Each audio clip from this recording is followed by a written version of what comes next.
You know, they actually named this film after Mickey Rourke's 17th birthday. Was Bong Joon Ho there? Yeah. He delivered him as a child. Wow, at 17? Yep. Welcome to Green Takes, folks. Today we're talking about Mickey 17.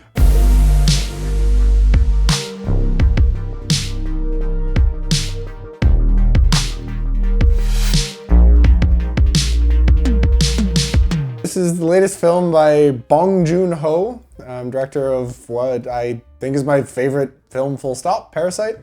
As well as a film we did previously called The Host. We did The Host on this show. Check out on the link Deep Dive. in right here. I'm going to make Reed move it around the screen. Now click it. He also did Okja, a movie that I enjoyed. It was I didn't love it, but I thought it was good. And Snowpiercer, which I did love. Yeah. Really loved Snowpiercer. I don't know if he was involved in the show. I've heard that's like good, but I don't have time for shows. No. But great director. Great. One of those directors that I feel like has sneakily moved into my like favorite directors list without me noticing. He keeps building strength on strength. He's the kind of director that you, in your head, he's like, he had a good one, and then some bad. No, and then you look, and it's like, oh, those are all bangers. Like all good movies. And you watch Memories of Murder, right? I haven't seen that, but you really like that, right? Is that him? Yeah. That's him? Yeah. No, you're right. I didn't realize that was him. That's like, yeah. I love that movie, and I didn't even realize that was in his filmography. Yeah, so this guy is definitely. I think it's hard for me to like when I think of my favorite directors, I don't think of foreign directors. No. But then as you actually go through it, he's made like every single movie I've seen of his has been good to amazing. Yeah. And Buddy's spitting fire. you got a new one out. No one's seeing it apparently. You said this is doing really bad financially. I intentionally avoided learning much about this, but I had seen that it is bombing at the box office, which is no surprise to me in the slightest. Also coming off Parasite, I think he kind of had full license to do whatever he wants. I don't know how you market this movie, so I'm not shocked that it's not doing well. I was telling you when we went to the movie theater, this is the first movie we've done on this channel that I'm like fully blind. Like literally I knew the director and that Rob Pattinson was in it, and that was it. I got as far as knowing, I got far enough into the trailer where I knew that he was getting cloned and dying. Right. And then I knew a couple of the other actors. I think I knew like Steven Yeun was in it. That might be it. So I also didn't know much. I had seen very mixed reviews in a way that made me very excited, where there were some people who loved it and then some people who were like, it was stupid, boring crap. That means it's great. That also doesn't surprise me, having seen it. So I guess to quickly preface, what is Mickey 17? Because we'll do non-spoilers. If we talk about spoilers, we'll do it. But Mickey 17 is about a guy on a spaceship who keeps getting born and born over and over again. They call him an expendable, and they use him to do all the dangerous missions. And he's done this to basically get away from a bad life on Earth. That's Robert Pattinson, and that is our hero for the story. And it kind of plays out more, almost like a sitcom. Yeah, I was going to say, it really felt like something more akin to like the Fallout show. Yeah. Where it was like around a loose structure, but it felt episodic, where it's like, now this thing's going on. It wasn't like a real tight narrative. There's a very cinematic beginning and a very classic cinematic ending, but the middle is kind of like smaller stories. meandering. Like now there's just like a drama between these two people. Character stuff. Yeah. So very interesting kind of structure to it. I guess we should get into first thoughts. How did you feel about this film, Avery? I had a lot of fun. I don't think this is amongst his best films, and I think my opinion will tail off, but coming out of that, it was just a really good watch. It was just a feast. It was an enjoyable time. It was really funny. I didn't know this was like a full-blown comedy. Like you and I were laughing the whole time. I don't know that I don't remember the last time I laughed this much in a movie theater. No, it was really clever. It wasn't jokes, but I guess it was. There was full comedy set pieces. Yeah. The whole dinner scene was just like a slapstick comedy set piece. So I guess I really enjoyed this movie. I think it's not a perfect movie. It does feel like I feel like everyone involved in this had a lot of fun making it. I had that same note. But they were not going for an Oscar. No. And that's fine. He did his Parasite. Parasite like broke the world. It like transcended language barriers and became the most popular American movie, which is crazy. And it deserved it. It's a fantastic film. Yeah. And like you said, he had some fun money, and he made probably a movie he's wanted to make for a while. This feels very personal. It's so specific and odd. Well, the note that I had is that this feels like his vanity project. The one I always go to is, it feels like his vanity project, but he's just such a cool, interesting guy who doesn't live in LA. that I'm interested to see his vanity project. It's not like a black tank top movie. Yeah, It's like the example I always go to is Hail Caesar, which is a movie nobody remembers that the Coens made, Yeah. coming off of a bunch of bangers Yeah. that look like it was a ton of fun to make, but it's just like a weird, wandery movie about LA featuring 10,000 stars. Yeah. It's like that's a vanity project. Yeah. But when you're someone who's lived in LA for 30 years, your vanity project's just inevitably being just about actors in LA, Yeah. and I'm bored of those. But Bong Joon Ho's a weirdo. Yeah. And so his, I just want to make something fun, is this. Apparently he's been off reading Arthur C. Clarke, and there's a lot of Douglas Adams in this. A lot. This was very Hitchhiker's Guide. Very and I love Hitchhiker's that. Guide.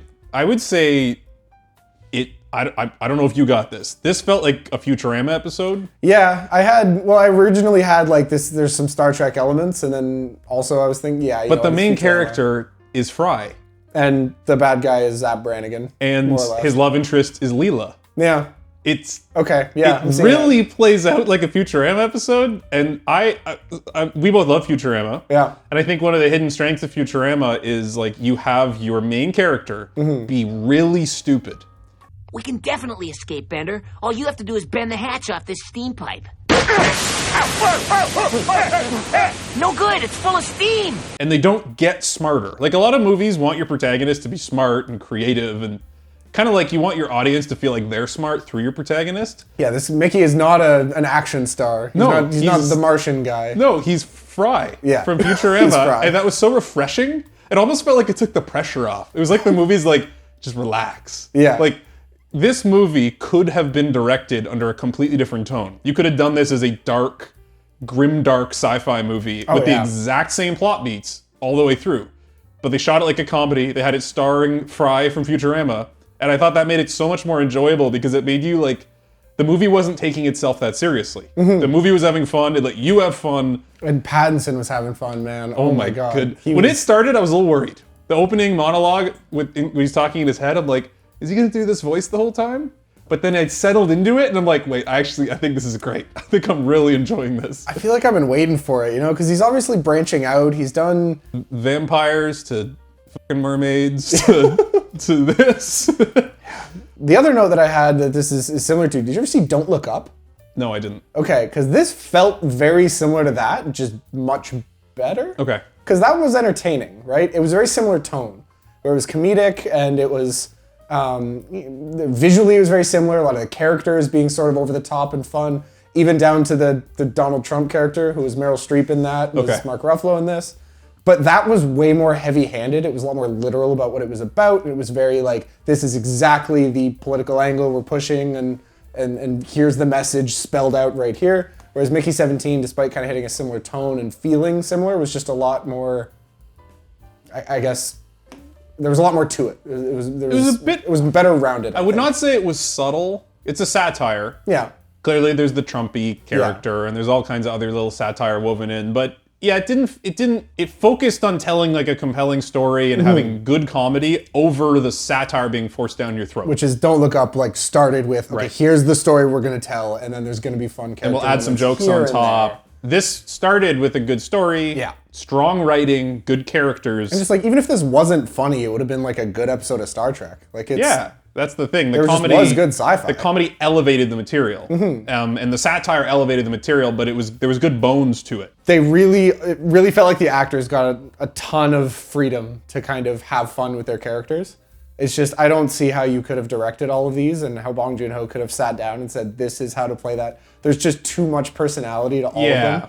They're all so over I mean, you got Mark Ruffalo as somewhere between Zap Brannigan and Trump. And Steve Brule. There was a lot of Steve Brule leaking through. His mannerisms were just so ridiculous. I mean, he had to be the funniest person in the movie. He was so funny. Him every single thing he said. So that was brilliant. I mean, Pattinson played at least three different, like mainly two, like entirely different characters that were just so visually distinct, and there was so much kind of storytelling and like his body language was great, and the voice. He got a ton of room to play around with that. Like Steven Yeun got to be this really kind of slimy. Steven Yeun was such a small part. It was an unexpectedly small part, but he was excellent as always. He's always great. Toni Collette, I will say, like she had good moments. She kind of had a bit that I don't know that I got. She keeps talking about sauce. It wasn't as, that was the one part that wasn't as funny as they thought it was. Yeah. That was the one bit of comedy that was kind of, it was just like, they just kept bringing it up, and it's like, that's not, what? Okay. I don't know about the sauce bit. And then the love interest, who I have to say, this is, I guess, like a light spoiler, not really. They introduce her fairly early on as like, oh my god, she's my shining star, and this would be horrible without her. I'm like, oh fuck, she's gonna die immediately, isn't she? And she doesn't. And she's just in the movie. Yeah, Nadja, like, nice. I think. Nasha, I think. Let's say Nasha. I want to remember the actress's name because I know I've seen her. I didn't recognize her, but I thought she was really good, and it was a character. I think a lot of these characters had a chance to be one-dimensional under a different director and a different project, but she kept bringing in stuff that was just like, whoa, like there's a lot of layers to this person. She was in The Rise of Skywalker. She's like the lady who rides the horse? I don't think that's what I remember from though. She was in Master of None. Season 3? Anyway. Or yeah, was it the season without Aziz? Yeah. I didn't watch it. Yeah, I'm pretty sure I think it's season 3 of Master of None that I'm remembering her from. But anyway. Great content, you'll love it. Great content, I'll keep it all in. But Naomi Aki. Okay. Robert Pattinson was great. Mark Ruffalo's hilarious. She was the standout for me outside of those two. I really wanted to highlight this. She had a really great performance, but I think the writing around her character was brilliant because the movie starts, I guess light spoilers for more character stuff. This isn't a plot spoiler, but when the movie starts, I thought they were kind of setting up that she is a bit of an abusive girlfriend. Like Robert Pattinson is not very bright.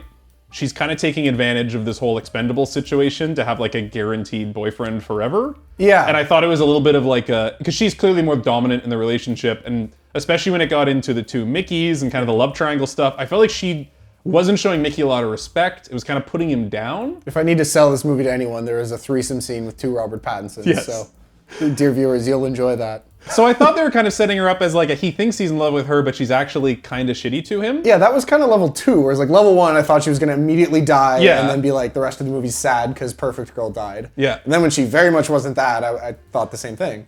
The movie, I won't spoil what it kind of goes into, but there's an emotional payoff with her character at the end of the movie that kind of recontextualizes the entire movie, all the way back to stuff going on in the first act. And that was the emotional payoff of the whole movie for me. Yeah. And it came out of nowhere. I was expecting her to kind of almost play a foil or like a villain character in Act 3. And her relationship with Robert Pattinson and their whole emotional thing is what gave this movie an emotional payoff. Almost nothing else to me clicked as like a almost choke up, almost tear up, except for that moment. And I loved that, and it came out of nowhere for me. Yeah, I like that they did that with her instead of Steven Yeun. Yes. Because like Steven Yeun is his, and this is very early on, is like his scummy friend who kind of sewers him, right? And by opening a macaroon shop, that was the weirdest.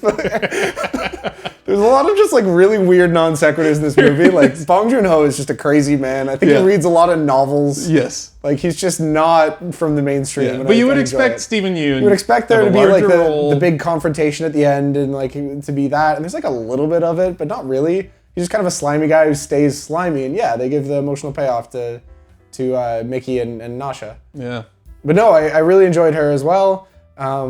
There's just a dynamism to that character that you don't usually get in a movie for like the 3rd or 4th build character. Like it felt, again, more like a TV show. Yeah. Where this is, I think Fallout's the best example of like how it felt, where it's like one of the 3rd or 4th build character gets a couple episodes, but somehow they fit it into this 2 hours. Yeah. And then even the really bit characters, there's like the little girl scientist and the other really love weird older scientist. Yeah, the other love interest. All great. Yeah. All really well written. And just like, even when they get like 5 lines, there's just so much storytelling to it. And that's what made it feel like Futurama. Yeah. It's like if anyone has a line, it's funny or it's important. Like it was just a very well written movie. And it just feels like it was fun to be on set. Yeah. It just feels like Bong was like, all right, so you're a scientist, do something with that. Yeah.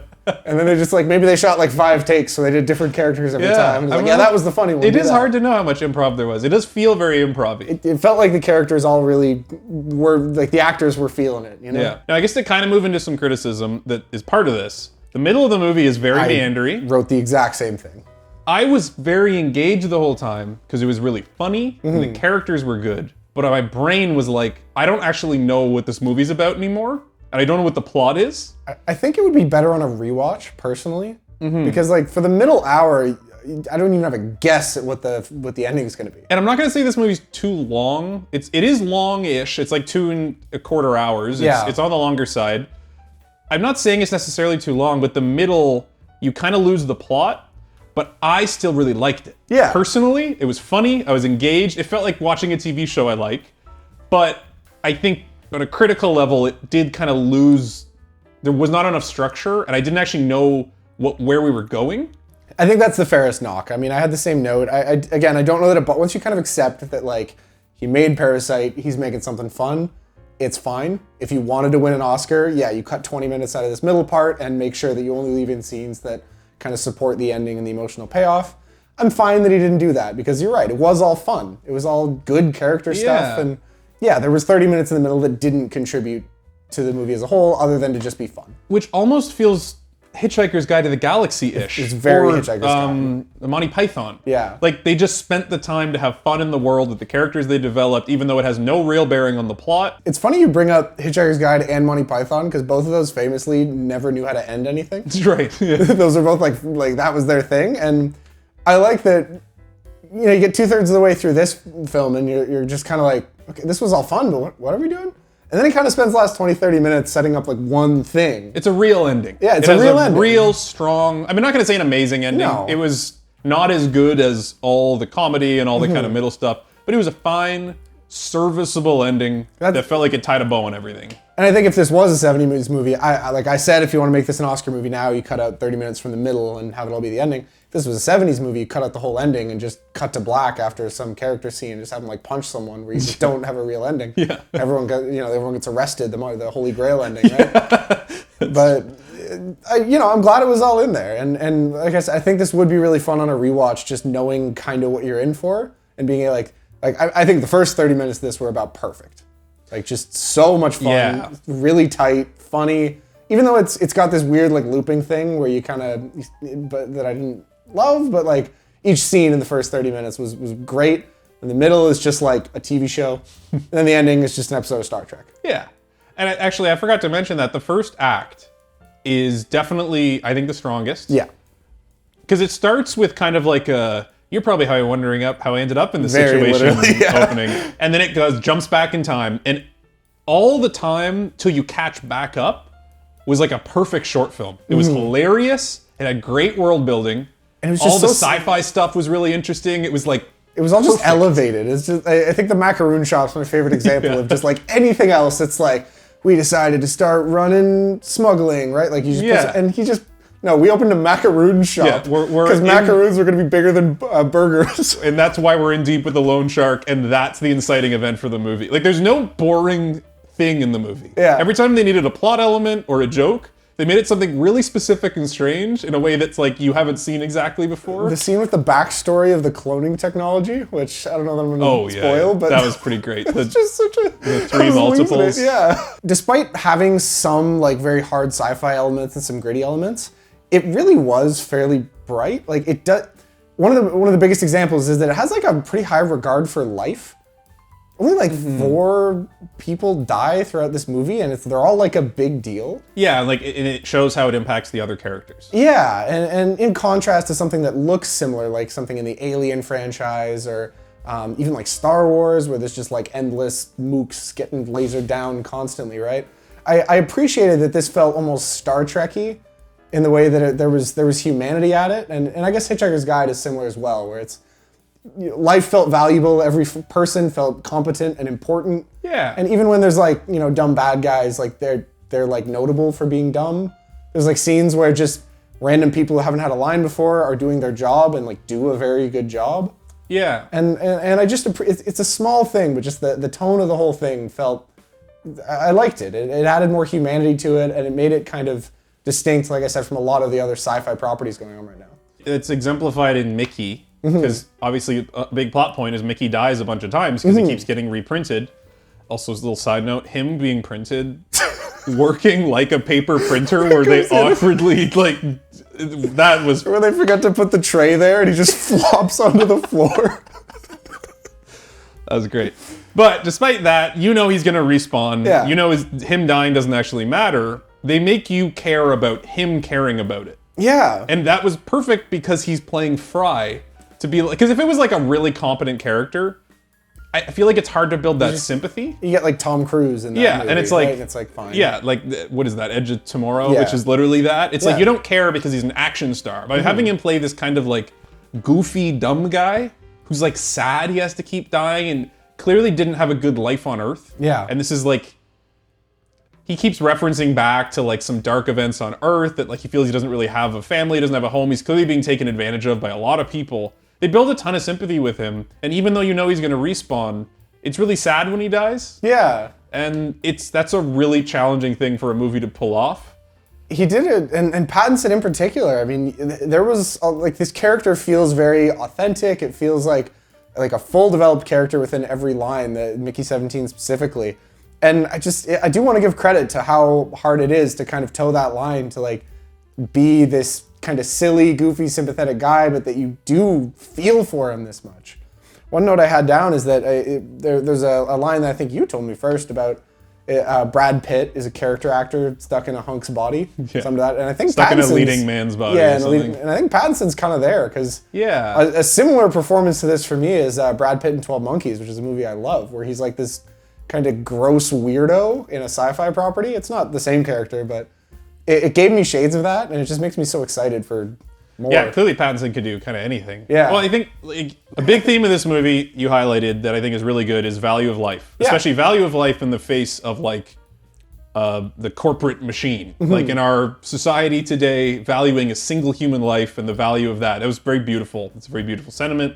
The other thing the movie talked about that it did a really good job showing was kind of the two sides of one personality, obviously exemplified through Mickey 17 and 18, Yeah. the two clones.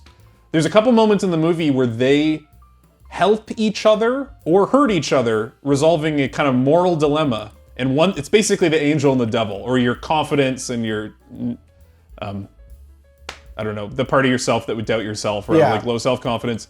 Seeing them work through those things was the other part of this movie that I really liked at a thematic level. Like having the courage to address certain situations, but also having the restraint to not be the big macho man in every situation and trying to find the balance between those two things. Yeah. I don't want to spoil anything with the ending of the movie, but it did a really good job bringing that concept in and making that an important part of the plot and kind of how the whole movie culminates in a really touching way. Because cloning people is a gimmick that can just be stupid and done a million times, and it's used for gags or for violence, but it's not thoughtful. They really thought through the cloning gimmick and made it like have value. Like moral, thematic value to the movie, and then plot significance to the movie in a way I haven't seen done a lot of times. Yeah, no, absolutely. I think Nasha's character was really important to that, and like her relationship with both Mickeys was just so fresh. It's just not anything you would have seen before. And then Pattinson playing it so distinctly, and I like when they first meet, they're very kind of in opposition to each other, and by the end, they're like brothers. Yeah. They're kind of like the tough brother and the sensitive brother. Yeah. And like some of the stuff where they're like talking about mom, it's by the end, it's like, it's cool. It got Like, me. They kind of build this relationship that was like really cute. Yeah. It's that time of the night for scoring. Yeah. Scoring. It's green takes. If you've been here before, you know how we do this. We do our critical score, and then we're going to go ahead and do our personal score. So from a critical score, I'll go first. Yep, I picked it. You go. Critical score, I'm going to give this movie a B+. Great movie, solid movie. I do think it really struggles from like a plotting perspective in the middle in a way that doesn't bother me personally. We'll get to that in the personal score. But from like if I was trying to be very objective and people were like, this movie lost me in the middle and I kind of don't know where it's going and it's too long, I'd have a hard time being like, you're wrong. Because I think it is that. I just liked all the content enough that I didn't care. Yeah. But I do think it loses itself plot-wise a little bit. It's not amongst his best work, I would say. But it's like the Tough best. pantheon to crack into. It's really hard, but it's also a really great movie. So it has to be a plus. I'm going to give it a B+. It doesn't quite crack into the A's. I was on the fence, but I'm going to go with a B+. And I think, personally, I'm going to give this movie an A. Wow. I'm just you going to liked give it it that an much? A. I was like, you know what, I'll go A- and be cheeky, because I could talk. But you know what? This movie was a really fun time. I really think people need to go see this. Yeah. Like, if this conversation at all interests you, just go watch it. Like, you've watched worse movies this week. Just go watch this movie. It deserves your money. I had a great time. I was thinking, why am I giving this an A? it's because I'm going to go watch whatever he does next without question. Oh, yeah. Equally blind. And that's on the merit of this movie alone. Like, I trust him as a filmmaker, but I had a great time in this movie. It was hilarious. I was engaged the entire time. Glad I saw it in a movie theater. So screw it. I'm going A. You can't stop me. I won't, and I wouldn't dream of it. I'm wrestling a little bit because basically in scoring, what I'm trying to account for is if people don't enjoy this, and I'm trying to be like, do I account for that in the critical review that some people might not like just a really smart, interesting, well-written movie because it's not a thriller? I don't really want to. So I'm gonna give it critically an A-. I think this was very fun. I feel like I'm taking for granted how many sci-fi things this did right and how many comedy things this did right, and simultaneously, like, this is up there with like Galaxy Quest. And yeah, I think it did a lot of things really well, and I think what we presented as a knock in that it went from tight to floating and just funny character moments for a while to then back to tight. Even though it didn't do all those perfectly, that's just impressive. That's just good filmmaking. It is, yeah. And it's just not something that I can call out very often. So yeah, A- critically. And personally, I will also do an A. Hey! I liked it. I think I liked it better than the average guy, better than the average bear. And I am already thinking about rewatching this, which I don't do very often. I want to watch with my dad. Dad, if you're watching. I want to show this to people. I want to show this to people. I think the Hitchhiker's Guide movie had some problems, and this is basically just kind of that. Yeah, it is. This is the best Douglas Adams film I've ever seen. It's not quite as silly, but that lets it actually be a movie and have a plot. But yeah, no, it actually is. I think it's brilliant. Well done, Bong. Well done, Bong. Yeah, and I mean, he's got at least 2 or 3 A+, so I feel okay putting this at an A. Yeah. Knowing it's still not his best movie. He's gonna become like the director we've covered the most films for if we do one more. If he drops another one, we're doing it. Yeah. Well, thanks so much. This has been Green Takes. Please make sure to like and subscribe. You can check out our Patreon. We have other fun things over there. You can go look at them. We tease upcoming episodes. We have deleted scenes. We have cut episodes. All that. And until next time, Mickey 17. I'm going to kill Reed, and you're going to need a new one on the next episode. Yep.